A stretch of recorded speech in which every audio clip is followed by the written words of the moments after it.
तब्बल गेल्या 3 दशकांपासून भारतीय राजकारण आणि समाजकारणाच्या केंद्रस्थानी राहिलेल्या अयोध्येतील राम मंदिराच्या लढ्याचा आज गोड शेवट झाला. अयोध्येत साधू संतांच्या उपस्थितीत आणि वेदमंत्रांच्या उच्चारात सोमवारी दुपारी रामललाच्या मूर्तीची प्राणप्रतिष्ठा करण्यात आली.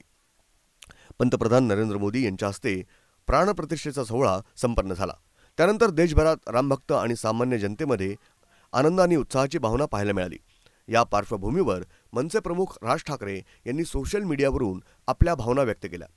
आज कारसेवकांचे आत्मे सुखावले आणि 32 वर्षांनी शरयू नदी हसली, जय श्रीराम असं ठाकरे यांनी म्हटलंय. राम मंदिराच्या उद्घाटन सोहळ्यासाठी आज सकाळपासून अयोध्येत विविध क्षेत्रातील अनेक मान्यवर उपस्थित होते. पंतप्रधान नरेंद्र मोदी यांच्या हस्ते दुपारी साधारण 12च्या सुमारास प्राणप्रतिष्ठा सोहळा संपन्न झाला. यानंतर पंतप्रधान नरेंद्र मोदी यांनी रामललाची आरती केली. मंदिरातून बाहेर पडल्यानंतर नरेंद्र मोदी यांनी उपस्थितांशी संवाद साधला. ब्युरो रिपोर्ट, न्यूज डेस्क, महानगराची लाईफलाईन, मेट्रो न्यूज, मुंबई.